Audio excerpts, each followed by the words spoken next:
नमस्कार, आपके साथ हूं मैं राजीव शर्मा। 9 राज्यों और 3 केंद्र शासित प्रदेशों में एसआईआर को लेकर घमासान जारी है। कांग्रेस अध्यक्ष मल्लिकार्जुन खड़गे ने उन 12 राज्यों और केंद्र शासित प्रदेशों के प्रभारियों, राज्य इकाई प्रमुखों और कांग्रेस विधायक दल के नेताओं और सचिवों के साथ आज समीक्षा बैठक की। खड़गे ने कहा कि निर्वाचन आयोग को यह साबित करना होगा कि वो बीजेपी की छाया में काम नहीं कर रहा है। उन्होंने ये दावा भी किया कि बीजेपी एसआईआर का इस्तेमाल हथियार के रूप में करने की कोशिश कर रही है और यदि आयोग इसकी उपेक्षा करता है तो उसकी भी संलिप्तता मानी जाए।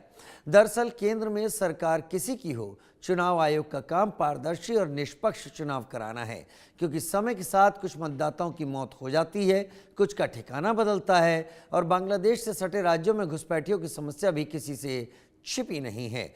खुद केंद्र में यूपीए सरकार संसद में स्वीकार कर चुकी है कि अवैध बांग्लादेशियों की समस्या इस देश की है।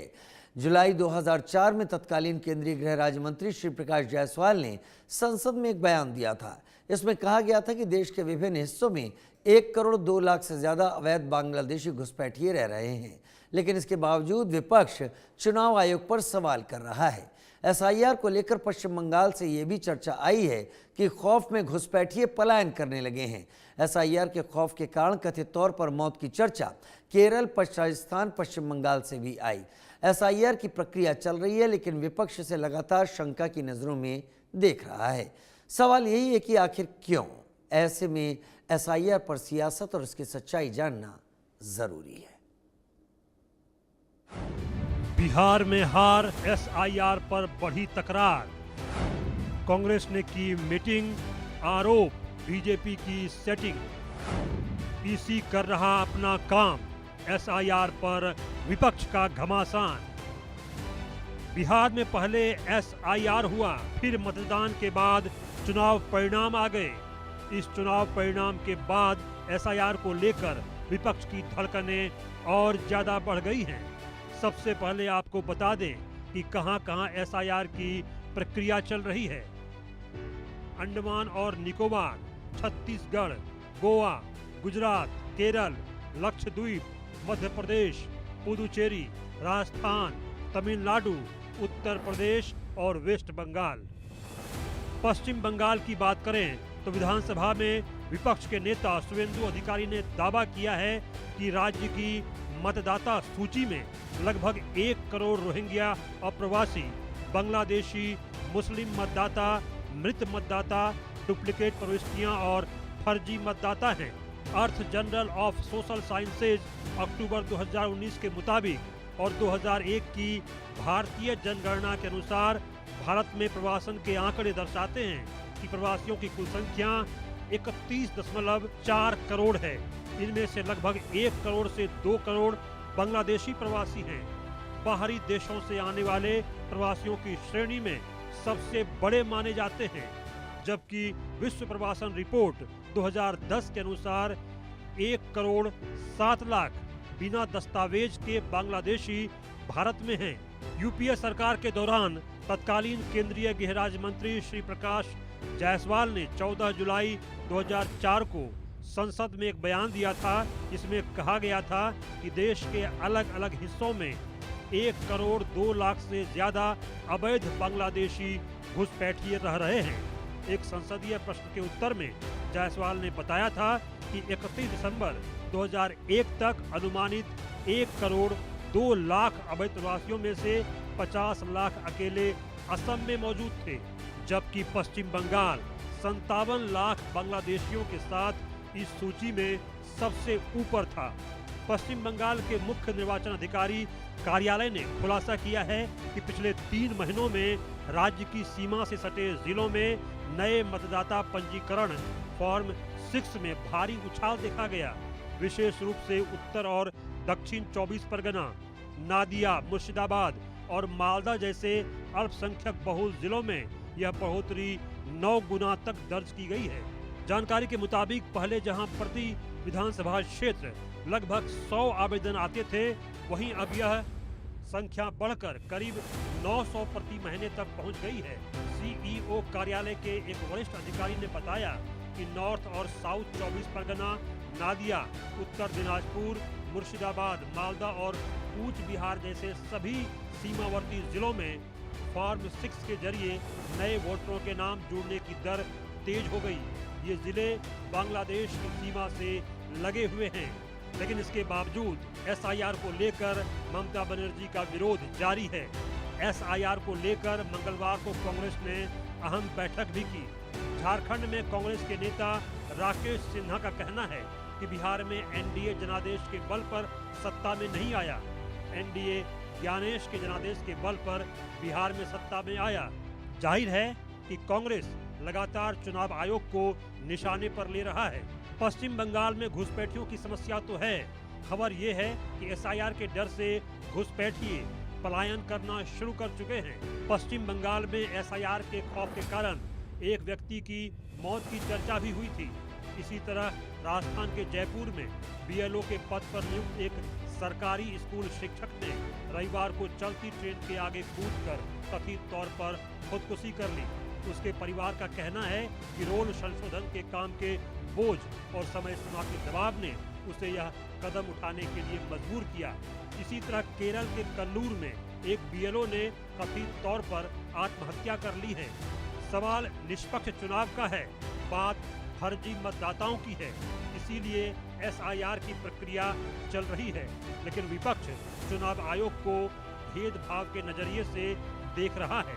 जबकि केंद्र में सरकार कोई भी हो, चुनाव आयोग का काम है कि वह फर्जी मतदाताओं को वोटर लिस्ट से हटाए और पारदर्शी चुनाव कराए। लेकिन विपक्ष का एसआईआर पर सवाल भी जारी है और बवाल भी। Bureau report, India news. SIR से घुसपैठियों को पकड़ना या एसआईआर से उन लोगों को वोटिंग प्रक्रिया से बाहर करना जो या तो इस दुनिया में हैं ही नहीं, या जिन्होंने जगह बदल दी है, या जो भारत के नागरिक ही नहीं हैं, ये कोशिश है इलेक्शन कमीशन की। लेकिन कांग्रेस और विपक्षी दल इस पर अपनी ढपली बजा रहे हैं।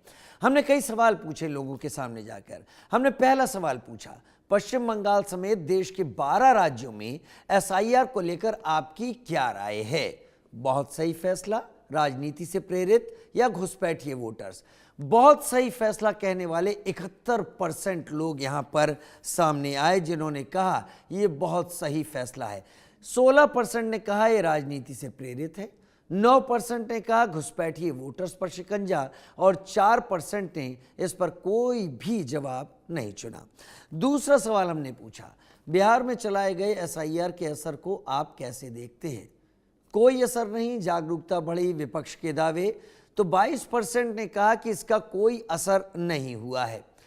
विपक्ष का दावा 12% ने कहा, जागरूकता बढ़ी, 53% लोगों ने इस बात को सही माना, और 13% ने कहा कि हम इस पर कुछ भी कहने की स्थिति में नहीं हैं। अगला सवाल ले लेते हैं, एसआईआर से विपक्ष परेशान क्यों है? आगामी चुनाव में हार का डर है क्या? मतदाता सूची में गड़बड़ी की आशंका? क्षेत्रीय सियासी दलों को वजूद का खतरा, या कह नहीं सकते? पहला ले लेते हैं, आगामी चुनाव में हार का डर 45% लोगों ने माना। मतदाता सूची में गड़बड़ी की आशंका 34% ने माना। क्षेत्रीय सियासी दलों का वजूद को खतरा 12% ने कहा, और 9% ने कहा कि हम कुछ कह नहीं सकते। दो खास मेहमान मेरे साथ इस वक्त जुड़ गए हैं, तीसरी जल्दी जुड़ जाएंगी। शुभेंदु शेखर अवस्थी मेरे साथ बीजेपी प्रवक्ता के तौर पर जुड़ गए हैं। शुभेंदु भाई, बहुत स्वागत है आपका हमारे साथ जुड़ने के लिए। संदीप चौधरी राजनीतिक विश्लेषक के तौर पर जुड़ गए। संदीप जी, आपका भी बहुत स्वागत है, और उम्मीद करता हूं कि चर्चा में बहुत जल्दी डॉक्टर सीमा मलिक एनसीपी प्रवक्ता के तौर पर हमारे साथ शरद पवार गुट बहुत जल्दी जुड़ जाएंगी। कांग्रेस की तरफ से फिलहाल कोई मौजूद नहीं है जिसने सबसे ज्यादा इसका विरोध किया। शुभेंदु जी, मैं आपसे ही शुरुआत कर लेता हूं। एसआईआर की प्रक्रिया को लेकर विपक्षी दलों ने लगातार इस बात का सवाल उठाया कि समय तो बहुत था, लेकिन वक्त चुना गया एन चुनाव के पहले का। लेकिन ये इस बात को गलत नहीं साबित कर पाया कि चुनाव आयोग का ये अधिकार जो है कि जो लोग या तो इस दुनिया में नहीं हैं, जो लोग जगह बदल चुके हैं, या जो लोग भारत के नागरिक नहीं हैं, उन्हें वोटर प्रक्रिया की लिस्ट से छानकर अलग क्यों न किया जाए। विपक्ष इतना ज्यादा हतोत्साहित या गुस्से में क्यों लग रहा है? शुभेंदु शेखर। देखिए राजीव जी, हमको लगता है ये घुसपैठिया बचाओ आंदोलन चला रहे हैं, और अब बिहार में इतनी ज्यादा तरीके से कांग्रेस हारी है कि उसका स्ट्राइक रेट 61 में से 6%, 6 सीटें, मतलब 10% से भी नीचे। ओबीसी साहब से भी खराब स्ट्राइक रेट है, तो अब किसी पर तो इल्जाम लगाना पड़ेगा। इसलिए ये एसआईआर की बात ज्यादा कर रहे हैं। हरियाणा के बाद भी यही कहा उन्होंने कुछ ना कुछ, महाराष्ट्र के बाद भी यही कहा, दिल्ली में भी यही कह रहे थे, और अब बिहार के चुनाव के बाद भी यही कह रहे हैं। मेरे को लगता है नेहरू जी, शास्त्री जी, इंदिरा जी, राजीव गांधी, पीवी नरसिम्हा राव, मनमोहन सिंह जी के सरकारों में भी एसआईआर हुआ। जितना भी ये चुनाव की ये जो मतदान सूची है, इसको क्लीन अप तो होना ही चाहिए, इसमें किसी को कोई डाउट नहीं है। और बिहार में भी जब ये हुआ तब भी ये लोग यही कह रहे थे, पर एक भी कंप्लेंट नहीं आई। अब आप सोचो, हर बूथ पर जब वोटिंग होती है तो कांग्रेस का भी एक व्यक्ति खड़ा बैठता है, एक बीजेपी का भी बैठता है, और भी कोई जो रीजनल पार्टीज होती हैं, जो भी कैंडिडेट के लोग होते हैं वो बैठते हैं। तो उनके पास तो उस समय तक भी है कि कोई गलत वोट ना डाले। जो लोग नहीं है इस जीवन में, जो लोग चले गए किसी और एरिया में, या जो लोग घुसपैठिए हैं, उनको क्यों नहीं अलग करना चाहिए, लिस्ट से बाहर करना चाहिए। 2 एग्जाम्पल दे रहा हूं आपको राजीव जी। वेस्ट बंगाल के अंदर 22 और 25 की लिस्ट देखें तो उसके अंदर कितना फर्क है कि 45%, 7 डिस्ट्रिक्ट का खाली बता रहा हूं मैं, जो ऐसे क्षेत्र हैं जहां पे बांग्लादेश से बहुत सारे लोग आ सकते हैं, चकमा आ सकते हैं, रोहिंग्यास आ सकते हैं, बांग्लादेशी आ सकते हैं। उस एरिया में 45% तक इलेक्टोरल जो कैंडिडेट जो लिस्ट है वो बढ़ गई। और हम उनकी यदि पॉपुलेशन का रेट देखें तो 30%, 15%। ये लोग कौन है, इसका जवाब नहीं देंगे ये लोग। और यदि इसकी चेकिंग हो रही है तो इनको डर किस बात का? क्या वो चाहते हैं कि बांग्लादेशी वोटों को डलवाकर हम सरकार बनाएं? और यदि वो चाहते हैं तो हम नहीं चाहने देंगे। असम का बताता हूं, 2005 में हुआ वहां पे एसआईआर, और 5 के बाद 25 के अंदर जो फिगर बढ़ी वो भी 45%। पॉपुलेशन का दर यदि मोटा मोटा जोड़ो तो 30%, फिर 15% एक्स्ट्रा कहां से आ गए? अरे इतनी रिपोर्ट्स हैं वहां पे, लगभग 30 लाख कोई कहता है, कोई 40 लाख कहता है। यदि इस वोटर लिस्ट को क्लीन अप किया जा रहा है तो उनको डर क्यों है? मेरे को लगता है इस बिहार के चुनाव के बाद सब लोग राहुल गांधी जी को बचाने में लगे हैं। आज राजीव शुक्ला भी बोल रहे थे, आज वाड्रा साहब भी बोल रहे थे, और खड़गे साहब भी बोल रहे थे कि भाई ये गड़बड़ एसआईआर ने क्या। वो ये नहीं कह रहे कि जो कांग्रेस के एसआईआर हैं, जो कांग्रेस के सर हैं, गलती उनकी है, नेतृत्व में चेंज होना चाहिए, पर इल्जाम किसी और पे लगाना है। लगातार आपने देखा राजीव जी, पिछले समय पर, पिछले सालों में जो जो चुनाव हुए तो ईवीएम पे इल्जाम लगाते थे। अब की बार एक बच गए, कम से कम बिहार के चुनाव में ईवीएम पे नहीं बोले, अब की बार एसआईआर पे बोले, नया नाम है। मेरे को लगता है इनको कुछ काम करना चाहिए, और उस काम करने के समय में जब इलेक्शन कमीशन ने उनसे कहा कि आपको लगता है कोई चीज है, कोई गलत चीज है, तो आप ठीक करा लो। कोई मिस्टेक हो सकती है राजू जी, कई बार बनाते समय इतनी बड़ी इलेक्टोरल लिस्ट है, 2, 4, 10, 20 लोगों के नाम गलत हो सकते हैं, तो टाइम दिया जाता है, उसमें ठीक कर लेने चाहिए, लोगों को बता देना चाहिए मेरा नाम नहीं है, या जोड़ना है, या कोई भी चीज। परंतु यदि आप इलेक्शन कमीशन ने उस समय, आपको याद होगा कि मांगा आपकी कोई बात है तो एफिडेविट लिख के दीजिए, आपके कहने से कुछ नहीं होगा, तो उन्होंने एफिडेविट भी नहीं दिया। तो मेरे को लगता है दे आर नॉन सीरियस। ठीक है। और एक और चीज लास्ट कहूंगा कि बिहार की हार, राहुल गांधी जी की हार ना हो, इसके लिए ये सब नौटंकी है। आज के दिन मीटिंग हो रही है, 2 दिन बाद भी कर लेते, पर नहीं, लेकिन यहाँ पर एक चीज बहुत प्रभावी दिख रही है। एसआईआर को लेकर जो मुखर विरोध है वो कांग्रेस का ही है। जो विपक्ष में कांग्रेस के साथ खड़े हैं, मुझे लग रहा है उनका विरोध इस एसआईआर को पूरे तरीके से समझकर प्रतिक्रिया के रूप में आता है, और अब तक फिलहाल इतना ज्यादा मुखर आया भी नहीं है। आरजेडी ने भी उतना मुखर नहीं किया। सीमा जी मेरे साथ जुड़ गई हैं। डॉक्टर सीमा मलिक, बहुत दिनों बाद आपका चेहरा दिखा, कैसी हैं आप? उम्मीद है आप स्वस्थ होंगी, और मुझे बहुत अच्छा लगा आपको देखकर। एसआईआर के मुद्दे पर हम बात कर रहे हैं। डॉक्टर सीमा मलिक, क्या एसआईआर का मुद्दा वाकई इलेक्शन कमीशन का एक कॉन्स्टिट्यूशनल बॉडी होने के नाते उसका प्रेरोगेटिव है, उसका हक है कि वो इसको करता रहे। जिन लोगों की मृत्यु हो चुकी है, जो लोग जगह छोड़ चुके हैं या फिर जो लोग इस देश के नहीं हैं, उनको साइफन ऑफ करते रहना ये जिम्मेदारी है कि नहीं? और कांग्रेस इसको इतना अपने ऊपर अटैक के तौर पर क्यों लेती है और आपकी पार्टी इस पर क्यों मनन चिंतन पर ज्यादा वक्त देती है? आपकी तरफ से ऐसी कोई प्रतिक्रिया अब तक आई नहीं है, डॉक्टर सीमा? देखिए, एसआईआर के का विरोध में कोई भी नहीं है। तो देखिए, अभी आप महाराष्ट्र में इलेक्शंस है, मैं तो ये कहूंगी, देखिए एक एक बहुत मतलब ऐसी बात है, यदि लोगों का मतलब इस लोकतंत्र में अगर लोगों का जो संवैधानिक संस्थाएं हैं, उनके ऊपर से अगर पब्लिक ट्रस्ट खत्म हो जाता है और बार बार मतलब पूछने के बाद भी अगर कोई हमें आंसर नहीं मिलता है। कई चीजें उठाई गई हैं, राहुल गांधी जी ने भी उठाई हैं, हमारी पार्टीज ने भी उठाई हैं। कई चीजें हैं, लोगों के मन में बड़े सवाल हैं जिनको कि लोगों ने उठाए। और जिस तरह से देखिए, एसआईआर जो है, पहले भी एसआईआर हुए हैं, किसी को भी कोई ऑब्जेक्शन नहीं था। पर इस तरह से मतलब जल्दी जल्दी में कुछ भी करवा देना, और जैसे बिहार में भी मतलब मैं एक शॉर्ट में ही बोलूंगी कि कितनी चीजें पाई गई उसमें, जो आप बोल रहे थे, मृत लोगों जिंदा पाए गए, जिंदा लोग मृत पाए गए, एंड 65 लाख वोटर्स आपने काटे, लोगों के एड्रेसेस, सेम एड्रेसेस पे पता नहीं कितने कितने लोग ये थे, एंड डबल वोटर्स का मुद्दा, वो सब चीजें थी, है ना। चलिए करके आपने इलेक्शन किया है, उसके बाद जो इलेक्शंस के रिजल्ट्स आए, मतलब जितने भी विश्लेषक और जो भी लोग थे सब फेल हो गए, मतलब मैं तो यही कहूंगी। और देखिए, हमें इससे कोई जो भी चीजें हैं, यानी कितनी बार मतलब लोगों ने सवाल उठाए हैं इस चीज पे, और अभी भी जो लोग विरोध कर रहे हैं, बिकॉज उन्होंने देखा है कि एसआईआर किस तरह से हुई है, किस तरह से जो बीएलओ थे उन्होंने बैठ बैठ के मतलब इतने इतने फॉर्म्स एक साथ भर दिए, एंड कितना घपला उसमें हुआ है, सामने सबने ये चीजें देखी हैं। और देखिए, अभी भी जिस तरह से देखिए, जिस तरह से जो भी हम लोगों ने ऑब्जेक्शंस करे ड्यूरिंग द मतलब इलेक्शंस, हमने देखा कि किस तरह से लोग मतलब भर भर के लोग वहां से लाए गए, ट्रेन में भर भर के लाए गए लोग। जबकि एक रूल होता है, मतलब मैं तो कहूंगी इलेक्शन कमीशन का, कि आप अगर अपनी बूथ तक भी अगर आप किसी के घर से उसको पकड़ के लाते हो, तो मतलब वो भी ठीक नहीं है मेरे ख्याल से।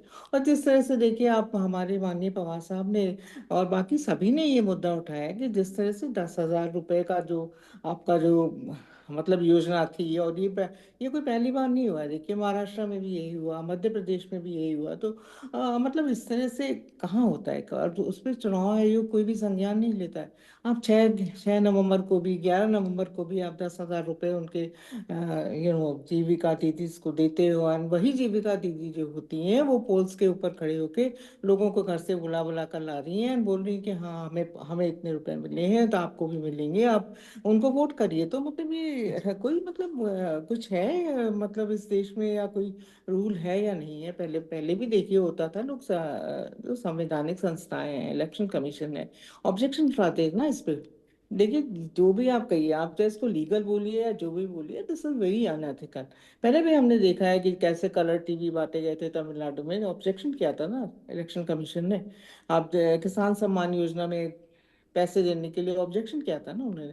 और कितनी कितने एग्जाम्पल्स हैं, देखिए हमेशा जो भी है, अगर कुछ ऐसी चीज होती है तो उसका इलेक्शन कमीशन एक संज्ञान लेता है ना। ये तो मतलब एक बिल्कुल ऐसे ही है ना, जैसे पहले आप अनऑफिशियली आप पैसे बांट देते थे, आप हर इलेक्शन में पैसे बांट देते हो। महाराष्ट्र की आप चाहे लाडली बहन योजना देख लीजिए, चाहे आप मध्य प्रदेश की योजना देख लीजिए। तो इस तरह से तो फिर कभी अपोजिशन जीत ही नहीं सकता, अगर इस तरह से आप अनएथिकल चीजें होंगे। दिस इज वेरी, मैं तो समझ नहीं आता कि हम इसको वोट चोरी कहें, या वोट डकैती कहें, या वोट खरीदी कहें, क्या नाम दें इसको हम, आप बताइए आप ही। और जिस तरह से जो कुछ भी हुआ है, पूरी जनता ने उसको देखा है। जिस तरह से देखिए, आपने स्ट्रांग रूम्स में ट्रक घुसी है, इलेक्ट्रिसिटी गई है, वीवीपैट्स की पर्चियां वहां पर पकड़ी गई हैं, जब भी हमने सवाल उठाया तो कोई भी हमें जवाब नहीं मिला इलेक्शन ठीक। कमीशन से। ऐसा लगता है कि इलेक्शन कमीशन मतलब बहरा हो गया है, या जो भी हो गया है वो सुनते ही नहीं है। तो ये देखिए, तो एक मतलब राहुल गांधी जी या किसी एक का मसला नहीं है, ये तो एक पूरा सबका ही मतलब ठीक है। चीज है, जो कि सभी जानते हैं, और सब इस बात को अपने मन में जानते हैं, चाहे वो कहें या ना कहें। ठीक है, जिस तो तरह से चाहे फ्रैंकली वो हम लोग कहें तो या ना कहें, सब जानते हैं। ये हम लोग तो आपका भी शौक यहाँ थे इस पर बात कहना को, है। मतलब जो इलेक्शन भी कमीशन, चीजें। मैं जरा सा अपनी और चर्चा देखिए में देखिए सर, संदीप मैं जी को आपसे भी ये भी शामिल एक कर मैं एक बार मैं एक बार ये भी कहना चाहती हूँ कि जिस तरह से देखिए, मतलब जो हमारी जो चुनाव आयुक्त हैं, उनको तो आपने भगवान के ऊपर का दर्जा दे दिया है, बिल्कुल उनके ऊपर आप एक सुरक्षा दे दिया आपने कि उनके ऊपर एफआईआर भी नहीं हो सकती है। एंड मतलब आप जब सिलेक्शन होता है इलेक्शन कमिश्नर का, उसमें उसने भी आपने सीजीआई को आपने हटा दिया है ना। Only the prime minister and one of his ministers can select the election commissioner. तो इसी तरह की चीजें हो रही हैं। देखिए और भी बहुत चीजें हैं चलिए बंगाल में, और जिससे ऐसे लोग ठीक है प्रेशराइज हो मैम, रहे हैं। ठीक है। मैं संदीप जी से भी बात कर लेता हूँ। संदीप जी, सीमा जी ने बहुत सारी बातें उठाई। उन्होंने इलेक्शन कमीशन के सिलेक्शन पर भी सवाल उठाए, उन्होंने इलेक्शन कमीशन के ऐतराज़ों को ना सामने आने पर भी सवाल उठाए। जब ये प्रक्रिया चल रही थी बिहार की, और मेरे ख्याल से आगे आने वाले दिनों में प्रक्रिया पूरे देश में होने वाली है, डिस्पाइट द फैक्ट कि कोई विरोध कर रहा है या नहीं कर रहा है, ये अब हर राज्य में होगी ज़रूर। उत्तर प्रदेश में अभी इलेक्शन आने में बहुत समय है और आज से प्रक्रिया शुरू हो चुकी है उत्तर प्रदेश में।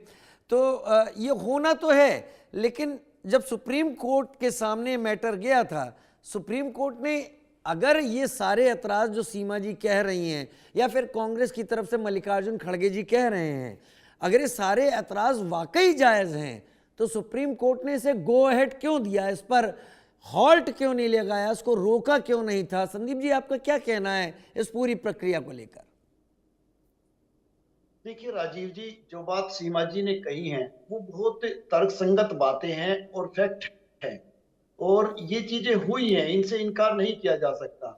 रही बात एसआईआर की या हाई कोर्ट सुप्रीम कोर्ट की या सरकारों की, देखिए जब सवाल खड़े होते हैं तो उनके जवाब भी होते हैं। तो या तो चुनाव आयोग को ये चीज स्पष्ट कर देनी चाहिए कि मैं चैलेंज करता हूं, अगर कहीं भी कोई गलती मिलती है तो मैं इस्तीफा दूंगा या मैं उस चीज की जिम्मेदारी लूंगा।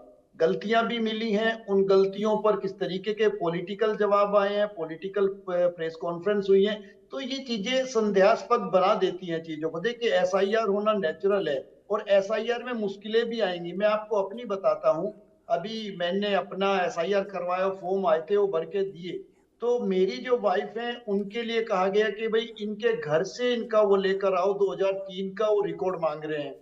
तो 2003 के रिकॉर्ड के लिए देखिए आप कहाँ कहाँ जाएंगे, कौन अपनी ससुराल में जाएगा वहां जाके 2003 का रिकॉर्ड निकलवाएगा, बड़ी मुश्किल और जटिल चीजें हैं।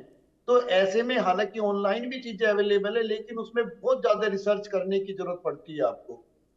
फिर 2003 में इनका वहां पे वोट है या नहीं है, या फिर कई डॉक्यूमेंट्स है, मतलब चीजें पेचीदा है। और आम आदमी जैसे आप वर्किंग है या हम लोग बिजी हैं, तो इतने मतलब सिरदर्द कौन लेगा? ऐसे में होगा क्या, बहुत सारे लोगों की वोट कट जाएंगी। जो हमारे जैसे लोग ये सोच लेंगे भाई मुझे तो चुनाव नहीं लड़ना, ना हमें किसी को चोट अपनी वोट बेचनी है ना कुछ, तो कई लोगों की जेन्युइनली वोट कट जाएंगी, चाहे वो हिंदू हो, मुसलमान हो, सिख हो, ईसाई हो। और जिस तरीके से 65 लाख वोट कटने का मामला सामने आया, तो उसमें ये तो जाहिर है कुछ लोग मर गए होंगे, कुछ लोग छोड़ के चले गए होंगे, लेकिन कुछ ऐसे लोग भी होंगे जो वो तथ्य नहीं दे पाए या इतनी भागदौड़ नहीं कर पाए, उनकी भी वोट इसमें कट जाती है राजीव जी। इस तरीके की प्रॉब्लम आती है। रही बात चुनाव आयोग को, ये चीजें मजबूती के साथ रखनी चाहिए, क्योंकि चुनाव आयोग ना सरकार की बॉडी है ना विपक्ष की है, वो निष्पक्ष एक चीज है। और उस विश्वास को कायम करने के लिए उन्हें ये चीजें करनी पड़ेंगी कि विपक्ष का कोई व्यक्ति चुनाव आयोग के कम से कम खिलाफ ना बोल सके, चाहे वो सरकारों के खिलाफ बोले। सरकारें विपक्ष पे हमला करती है, विपक्ष सरकारों पे हमला करता है, लेकिन चुनाव आयोग की जो निष्पक्षता है, जो उसका विश्वास है, वो कायम रहना चाहिए। जैसे सीमा जी ने आरोप लगाए, मैं नहीं चाहता हिंदुस्तान का कोई भी व्यक्ति चुनाव आयोग पर उंगली उठाए। अगर उंगली उठाता है तो चुनाव आयोग को उसका समाधान करना चाहिए और पूरे देश के सामने करना चाहिए।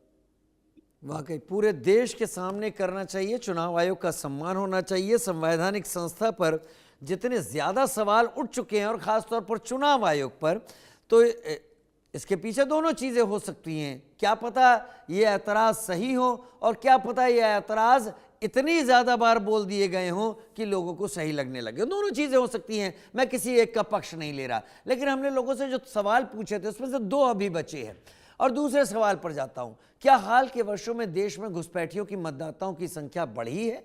74% ने कहा हाँ ऐसा हुआ है, 23% ने कहा कि नहीं ऐसा नहीं हुआ है, और 3% ने इस पर कोई जवाब नहीं दिया, उन्होंने जवाब देने से मना कर दिया। लेकिन 74% लोग मानते हैं घुसपैठियों की संख्या बढ़ी है, ऐसे मतदाताओं की। पांचवा, जिन 12 राज्यों में अब एसआईआर की प्रक्रिया हो रही है वहां सियासी भविष्य कैसा रहेगा? तो सत्ता परिवर्तन होगा, ये 26% का मानना है। बड़ा असर नहीं पड़ेगा। 16% लोगों का ये मानना है। रिकॉर्ड मतदान होगा, 48% लोगों का ये मानना है। 10% ने कोई जवाब नहीं दिया। अब उत्तर प्रदेश में एसआईआर आज से शुरू हुई है। 26% कह रहे हैं कि सत्ता परिवर्तन हो सकता है, सत्ता परिवर्तन यहाँ पर हो जाएगा। मैं अब वापस रिवर्स चलता हूं, क्योंकि एक मैं शुभेंदु जी से शुरुआत कर चुका हूं। मैं सबसे पहले संदीप सर आपसे ही शुरुआत करता हूं। श्री प्रकाश जायसवाल ने शायद 2004 के करीब का हम दिखा रहे थे, उन्होंने संसद में कहा था कि भारत में जो घुसपैठिए हैं बांग्लादेशी वो 1 करोड़ से ज़्यादा, कुछ 1 करोड़ 2 लाख 20 लाख ऐसी कोई संख्या थी। मैं माफ़ी चाहता हूँ, एकदम एग्जैक्ट नंबर मुझे याद नहीं है इस वक्त, लेकिन 1 करोड़ से ज़्यादा उन्होंने संसद में कहा था। मेरा ये मानना है, मेरा ये आपसे पूछना है कि क्या ये जो लोग अभी जवाब दे रहे हैं कि घुसपैठिए मतदाताओं की संख्या बढ़ी है पिछले कुछ सालों में, ये जिम्मेदारी किसकी है? ये कैसे बढ़ गई? क्या इतना पोरस बॉर्डर है, या ये जो 1 करोड़ लोग थे इन्होंने यहाँ रह के अपने परिवार को बढ़ाने का काम किया और फिर ये संख्या बढ़ी है, या और कई घुसपैठिए आ गए? संदीप जी। देखिए राजीव जी, जो घुसपैठियों वाली बात है वो सच है। घुसपैठियों की संख्या हिंदुस्तान में बढ़ी है। और घुसपैठियों की संख्या क्यों बढ़ती है? घुसपैठियों से ये मतलब है कि इलीगल जो लोग गलत तरीके से हमारे देश में आए। अब आपको ये चीजें समझनी पड़ेगी। अगर हम अपने अंदर देश की भी बात करें तो हमारे देश में जैसे बिहार के लोग हैं, जहाँ गरीबी होगी वहां के लोग, जहाँ थोड़ा अच्छा होगा उनके रहने का, जीवन का, खाने पीने की व्यवस्था सही हो सकती है, उधर लोग खिसकने लगते हैं। बिहार के लोग हरियाणा की तरफ जाएंगे, पंजाब की तरफ जाएंगे, यूपी की तरफ आएंगे, और पूरे हिंदुस्तान से लोग दिल्ली की तरफ आते हैं, क्योंकि सबको अपनी जीविका चलानी है। ये तो हमारे देश की अंदर का हाल हो गया। अब ठीक इसी तरीके से अगर आप अपने देश के चारों तरफ देखें, चाहे म्यांमार हो, बांग्लादेश हो, पाकिस्तान हो, नेपाल हो, चारों तरफ ये जो देश है, इनके लिए हम कहीं ना कहीं जैसे यूरोप है, अमेरिका है, इस तरीके से ये लोग अपनी जीविका के लिए हिंदुस्तान की तरफ देखते हैं। चाहे इन्हें गलत तरीके से घुसना हो, चाहे सही तरीके से घुसना हो, हिंदुस्तान में ये अपना फ्यूचर देखते हैं और वो लगातार घुसते हैं। चाहे वो आसाम के रास्ते से घुसे, चाहे वो बंगाल के रास्ते से घुसे, कहीं से भी घुसे। और फिर आपको एक चीज और भी देखनी पड़ेगी, ये भी देखना पड़ेगा, जैसे हमारे देश में गलत तरीके से लोग घुसते हैं, क्या हमारे देश के लोग भी बाहर घुसते हैं? अभी जी। अमेरिका ने एक जहाज भर के भेजा था। सोचो कहाँ अमेरिका और कहाँ हिंदुस्तान। हिंदुस्तान के लोग अमेरिका में गलत तरीके से जाकर के घुस गए थे। तो ये चीजें पूरी दुनिया में चल रही है। जो भी हमसे अच्छे देश हैं, उनकी अर्थव्यवस्था अच्छी है, वहां रोजगार की चीजें अच्छी हैं, रहन सहन अच्छा है, सुरक्षा है, तो ये पूरी दुनिया में भगदड़ मची हुई है। लोग कहीं ना कहीं घुस रहे हैं, चाहे गलत तरीके से चाहे सही तरीके से। इसके लिए मुझे लगता है हमारी सिक्योरिटी एजेंसियों को टाइट होना पड़ेगा, हमारी सरकार को टाइट होना पड़ेगा।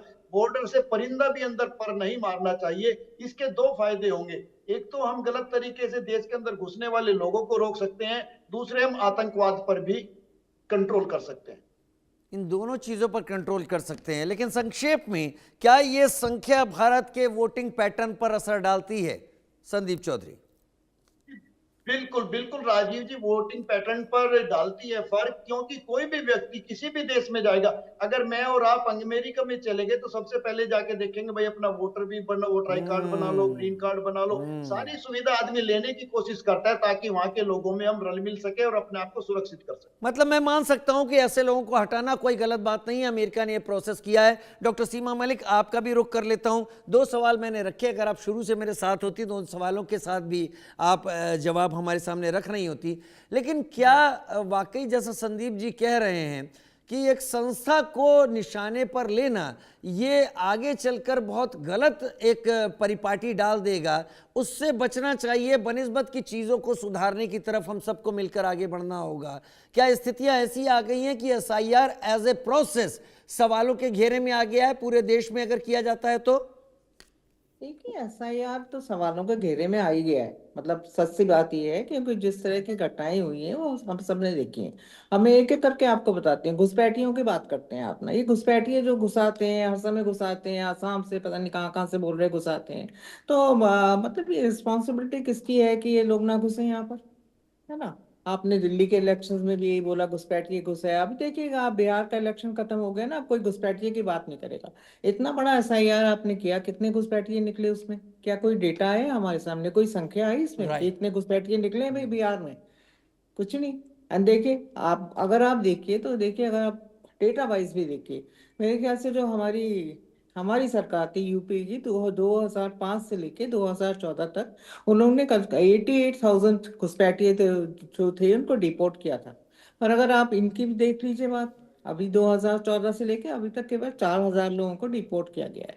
तो ये रिस्पॉन्सिबिलिटी किसकी है? मतलब ये बॉर्डर सिक्योरिटी की रिस्पॉन्सिबिलिटी की है? आप हम ही से पूछते हैं घुसपैठिए चले, कोई nobody is in favour of घुसपैठिए। हम भी नहीं कहते कि आप इलीगल लोगों को यहाँ पर रखिए और बाद में ये सब कहना। आप देखें, अब कोई भी घुसपैठिए का कोई नंबर नहीं आया, कहाँ से घुसपैठिए निकाले जाएंगे, क्या होगा, ये बात किसी को नहीं पता। और देखिए, और आपने 12 राज्यों में आप एसआईआर करा रहे हैं, तो आपने महाराष्ट्र का क्यों छोड़ दिया? हम सब जानते हैं कि महाराष्ट्र की जगह मेरे ख्याल से सत्य मोर्चा भी निकाला था वहां पर। हमारी भी महाराष्ट्र बेस्ड पार्टी है, इसलिए मैं उसकी बात जरूर करूंगी। देखिए, उन्होंने इतना बोला गया कि आप वहाँ की जो वोटर्स लिस्ट है, आपने 2022 से म्यूनिसिपल कॉर्पोरेशन के इलेक्शंस नहीं करवाए। पर अब आपको इतनी जल्दी है कि आप चाहते हैं कि वो हम without correcting the voters list आप उसको करवाना चाहते हैं। तो आप वोटर्स लिस्ट क्यों नहीं करेक्ट करना चाहते भाई? सबसे बड़ा सवाल तो यही है, और ये सवाल सबके मन में है। आप देखिए वहां पर एक डबल वोटर्स का इतना बड़ा मुद्दा है, एक आदमी, वही आदमी जाकर वहां से वोट करता है, किसी कल्याण से वोट कर देता है, वही आके साउथ मुंबई में वोट कर देता है। एंड एड्रेसेस देखिए आप, कमिश्नर के घर से 132 लोगों का एड्रेस है वहां पे, लोगों के एड्रेस है सुलभ शौचालय। तो इस तरह की अनियमितता बहुत है। और देखिए, हमारे माननीय पवार साहब ने भी इसको बोला कि आप इसको करेक्ट करवाइए, माननीय उद्धव ठाकरे जी ने बोला। इनफैक्ट बीजेपी के जो अपने नेता हैं, जो बड़े बड़े नेता हैं, जैसे Ashish Shelar ji and Devendra Fadnavis ji also said कि दे आर, मतलब डिफिकल्टी है इस वोटर्स लिस्ट में। तो आप उसको क्यों नहीं ठीक करके उसके बाद आप इलेक्शन करवाते? Why you in so much Hari? And Bihar में भी आपने ऐसे ही करा। वही आप बंगाल में चाहते हो, वही आप चाहते हो कि केरला में हो और कम तमिलनाडु से में कम हो। कुछ नहीं तो यार मेरे देखिए, ख्याल से वहां के लोगों के बीएमसी के जो लिए बीएलओस हैं, बीएमसी के आपने लिए एक देखिए जो दायरे में तो बीएलओस हैं वहां के इस लोग जो हैं, एसआईआर की अभी उन्होंने फिर जरूरत प्रोटेस्ट है। निकाला है। दे आल्सो सेड कि दे आर हाईली प्रेशर उनके ऊपर दिया जा रहा है जल्दी जल्दी करने के लिए। एंड एक अनरियलिस्टिक टारगेट्स उनको दिए गए हैं। वहां पे लोगों ने सुसाइड भी किया है, केरला में, एंड नहीं, बंगाल में केरला में तो देखिए एक आप। बीएलओ की सुसाइड करने की बात एंड सामने आई है, उसकी आप वजह देखिए, क्या है अभी अभी साफ भी नहीं। देखिए, आप बिहार में भी जो पर्यवेक्षक थे जितने भी, वो सारे मतलब बीजेपी प्रशासित जगहों से लाए गए थे। और अभी उन्होंने बोला है कि हम बंगाल में हम चलिए अपनी ठीक तरफ है, से ठीक है। लोग भेज देंगे। So this is very unfair, मैं शुभेंदु शेखर, अगर आप, शुभेंदु शेखर, आप this is doctor very Seema unfair. को सुन रहे होंगे, लगातार आप देख रहे होंगे। डॉक्टर सीमा का एतराज है इस पूरी एसआईआर प्रक्रिया पर। उनका यह कहना है कि एसआईआर तो अब सवालों के घेरे में आ ही गया है, लेकिन क्या केवल घेरे में आ जाने से एसआईआर रोक दिया जाएगा, या फिर राजनीतिक दबाव के चलते आप ये उम्मीद करते हैं हमने कि रोकने के इलेक्शन लिए नहीं पहले नहीं भी नहीं कभी गए सुप्रीम नहीं, कोर्ट वही में, जब उनसे मैं उन्होंने पूछ बोला रहा था, हूं, हम क्या कभी चाहते इलेक्शन नहीं कि कमीशन ऐसे रोक तो रोके, सकता है? पर कम से शुभेंदु कम ढंग शेखर, से करवाना चाहिए ना। नहीं, मैं लेकिन आप आपको एक आपके हफ्ते में चैनल करा के लोगे तो माध्यम आप से, एक दिन में ही करा लो जो एसआईआर। लोग जो भी दर्शक लोग इसको सुन रहे हैं, ये एसआईआर नहीं रुकेगा। देखिए, आपके चैनल ना पे रोकिए, आपकी संदीप जी सरकार है, ने आप कुछ भी करिए संदीप जी ने भी भाई, माना जो और बना है सीमा आप जी ने भी करिए। माना कि वोटर लिस्ट में गड़बड़ है, कहीं पे डुप्लीकेट वोट है और या घुसपैठियां हैं। इन दोनों लोगों ने ये बात मांगना, पर ये तैयार नहीं है कि कहीं ये अरे हम लिस्ट बिल्कुल में तैयार हैं वोट सर, निकल ऐसा कुछ गए नहीं है कि हम तैयार तो नहीं है। हमारे उसमें कहीं वोट कम ना पड़े। अब आप सोचो, सोच कैसी है राजीव जी, ममता दीदी क्या सोचती हैं? अभी आपने बताया 2002 में 1,20,00,000 लोग थे। मैं एक जनरल कैलकुलेशन के हिसाब से बोलता हूं, यदि नहीं उसमें तो उस समय घुसपैठिए पे एक आते करोड़ कहाँ दो से? लाख थे 1,20,00,000 थे, तो आज के लगभग 3 करोड़ होंगे।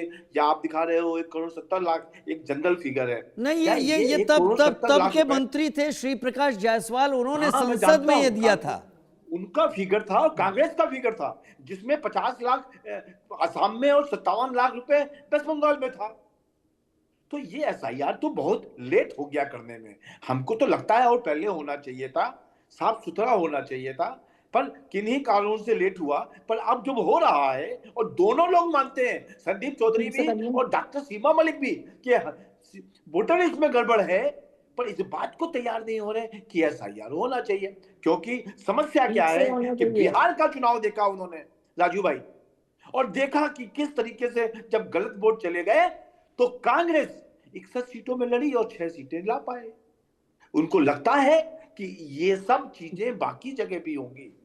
ये कोशिश करें, ये यदि देश को मानते हैं, अपने को भारत का बच्चा मानते हैं, और इनको लगता है कि इस देश के अंदर ये घुसपैठियों का वोटर लिस्ट में नहीं होना चाहिए, तो इनको इस तरीके की एसआईआर पर मदद करनी चाहिए, सपोर्ट करना चाहिए सरकार का। पर घबराहट इस बात की है कि जो कुछ भी बचा खुचा है कांग्रेस के पास, वो भी कहीं ना लुट जाए, और इसी की रक्षा करने पे ये लोग लगे हो। एक बात आपसे पूछनी है, क्योंकि आप अभी ये बात रख रहे हैं डॉक्टर सीमा मलिक, इसी सवाल पर आपका भी जवाब चाहिए होगा।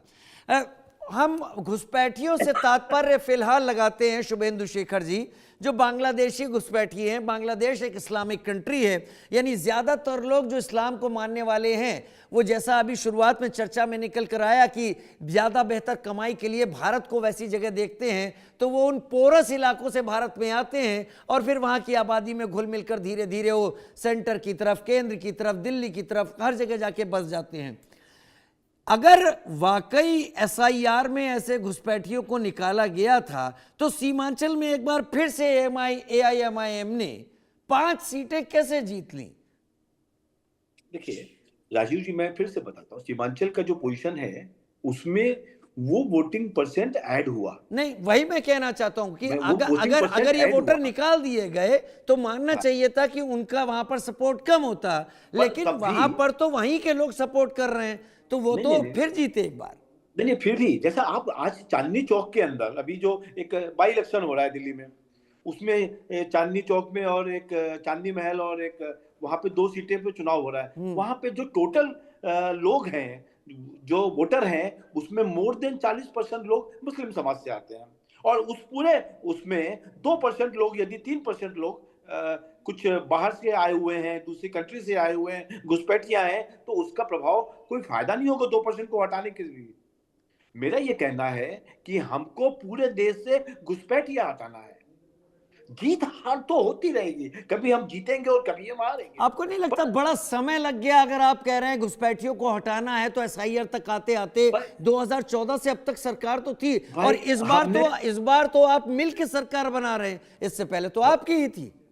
नहीं, पर एनआरसी पर जब भी आए तो यही सब लोग रोने लगे आके कि एनआरसी मत करो, एनआरसी मत करो, इससे बड़ा दुख हो जाएगा। क्यों? हमने तो 2017 में भी ये बात रखी, तब भी चिल्ला रहे थे। भाई मैं तो बार बार कहता हूं राजू भाई, यदि हिम्मत है और इस देश को अपना देश मानने वाले लोग हो, और आपको लगता है कि घुसपैठियों को बाहर करना चाहिए, तो एनआरसी के मैटर पे साथ खड़े हो। Doctor Seema Malik, your response.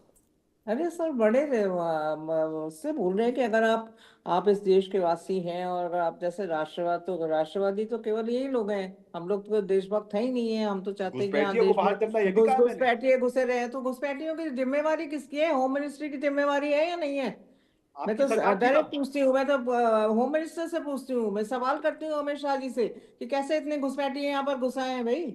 हम 11 साल से आप ही है ना यहाँ पर। बॉर्डर की सिक्योरिटी किसकी जिम्मेवारी है? उसके पहले और आपने कितने लोग डिपोर्ट किए हैं अभी तक, है ना? आप बता रहे हैं हमें ट्रिपल डी, बड़े फैंसी वर्ड्स बोलते हैं लोग, डिलीट, रिजेक्ट, ये वो, डिपोर्ट, है ना? कहाँ आप कविताएं तो जितनी भी सुन लीजिए, पर अगर आप डेटा उठा के देखिए तो आपने 4000 लोग डिपोर्ट करें, किसी साल में 270 करते हैं, किसी में 370 करते हैं। जब इलेक्शन आता है आप बोलते हैं घुसपैठी हैं, है ना? Every time just to win the election. अभी आपके जो चुनाव आयुक्त हैं वो हमारे एक प्रेस कॉन्फ्रेंस करते हैं, उसमें बोलते हैं 7.42 करोड़ वोटर्स हैं, एंड उसके बाद आप जो वोट देने के बाद आप बोलते हो 7.45 करोड़ हो जाते हैं। तो ये 3 लाख लोग कहाँ से आ जाते हैं? एंड देखिए, ऐसा एसआईआर के बारे में अभी चाहे हरियाणा का ही उन्होंने करा था, राहुल गांधी जी ने, उन्होंने बड़ी मतलब बड़ी सफाई से ये सब चीजें दिखाई थी, सबूत भी उनके दिए थे कि पीपल लाइक बेल्जियम के मॉडल्स उसमें दिख रही हैं, हमको कहाँ से ये सेंट्रली ये सब कुछ मैनेज हो रहा है। तो आप तो कुछ सुनने ही को तैयार नहीं है। तो इस तरह से अगर लोगों का ट्रस्ट खत्म हो जाएगा, सबसे बड़ी गंभीर समस्या यही है, लोगों का अगर विश्वास खत्म हो जाता है हमारी संवैधानिक संस्थाओं से, तो उससे बड़ी बुरी चीज कोई है ही नहीं इस देश के लिए, मैं तो यही कहूंगी। और केवल आप यही मत सोचिए कि आप ही राष्ट्रवादी हैं या आप ही देशभक्त हैं या हम लोग चाहते हैं। और बड़ी आप आसानी से बोल रहे हो ये बात कि वहां से लोग ऐसे हथकड़ियों बेड़ियों में लोग बंध के वहां से आए हैं अमेरिका से, तब तो आपके मुंह से एक भी वर्ड नहीं निकला फ्रैंकली, है ना। कुछ भी आप उनके ऊपर बोले नहीं है, जहाँ तक आपने बोल, हमारे ही लोग थे वो जो भी है ना। और लोगों ने अपने क्राफ्ट्स भेजे, एयरक्राफ्ट भेजे, उनको लेके आए वो लोग, पर आपको तो कोई मतलब वो ही नहीं है। तो मतलब मैं तो निशब्द हूँ इन चीजों पे, इस तरह की बातों पे। संदीप चौधरी, योर चांस इसी सवाल पर। कि मैं ये मानता हूं कि एसआईआर जो प्रक्रिया है वो होनी चाहिए, पहले भी होती रही है, लेकिन एसआईआर प्रक्रिया की आड़ में चुनाव आयोग छुप नहीं सकता और सरकारें उसका गलत फायदा नहीं उठा सकती। चीजें आपको निष्पक्ष करनी पड़ेंगी, पक्ष और विपक्ष दोनों को चुनाव आयोग को विश्वास में लेना लेकिन पड़ेगा। संदीप जी, ऐसा नहीं है एसआईआर कि करनी चुनाव तो आयोग चुनाव सुनते नहीं आयोग है को ही सर, पड़ेगी। टाइम नहीं देते, चुनाव सुनते आयोग नहीं के है। अलावा और कोई तो और एसआईआर करेगा राजीव नहीं। जी, तो और पार्टी राजीव मीटिंग भी जी तो नहीं कभी सबसे बुलाते ये लोग। राजीव जी सबसे बड़ा तर्क ये मुझे नहीं समझ में आता है कि जब सरकार ये कहती है कि एसआईआर के माध्यम से हम जो गलत तरीके से देश में घुसे हुए हैं उनको पकड़ सकते हैं। आप मुझे ये बताइए, क्या हमारी जांच एजेंसियां अब एसआईआर के माध्यम से गलत तरीके से घुसे हुए घुसपैठियों को पकड़ेंगी? और उसमें आप वोट ही तो काट सकते हैं। अगर किसी ने वोट नहीं बनवाई अपनी, या वो डॉक्यूमेंट्स नहीं दे पाया, या अपने वोट को वो अपडेट नहीं करा पाया, उनकी वोट कट जाएगी। इससे आप आतंक, उन्हें जो गलत तरीके से घुसे हुए देश के अंदर, उनको कैसे पकड़ पाएंगे? ये चीजें कुछ हजम नहीं होती। वाकई शुभेंदु शेखर बहुत जी जवाब। जेन्युइन बात उठाई है। क्या बिल्कुल, क्या मैं बिल्कुल हमारे बात यहाँ समझ की गया। बीट पुलिसिंग ऐसे घुसपैठियों को पकड़ने के लिए जिम्मेदार नहीं हो सकती कि एक पूरा प्रोसेस देखा जाएगा और वो प्रोसेस क्या रिजल्ट लाता है? ये वाकई डॉक्टर सीमा मलिक कह रही हैं, अभी ऑन रिकॉर्ड तो आया नहीं है कितने पकड़े गए इसमें। देखो, मैं बिल्कुल संदीप चौधरी जी की बात को मैं मानता हूं कि इलेक्शन कमीशन अपना काम कर रहा है, वो बड़ी प्योरिटी से कर रहा है। एसआईआर से घुसपैठिए बाहर हो रहे हैं, तो इलेक्शन कमीशन ने अपना काम तो अच्छा किया कि उस लिस्ट में जो गलत नाम आ गए थे, घुसपैठिया नाम आ गए थे, और खाली घुसपैठिया ही क्यों कहे, जो लोग मर गए, जो नहीं है, जो डेड हो गए, उनका नाम भी है। जो राजीव शर्मा जी कहीं और रहते थे, कहीं और चले गए, तो उनका नाम भी शिफ्ट हो गया, तो हो जाना चाहिए, इसमें दिक्कत क्या है? पर ये बात समझ में आई है हमको कि इलेक्शन कमीशन तो ठीक कर रहा है। अब संदीप चौधरी जी का जो दूसरी रिक्वायरमेंट थी कि जो लोग हैं, इसके अलावा बहुत सारे लोग होंगे जिन्होंने वोट नहीं बनाया होगा। मैं बार बार कहता हूं, हमने कई बार कंप्लेंट करी है और ये भी कहा है कि ममता बनर्जी ऐसे, जिनकी सरकार के अंदर बहुत सारे एमएलए ने केवल और केवल आइडेंटिफाई करके बहुत सारे लोगों के आधार कार्ड बनाए हैं।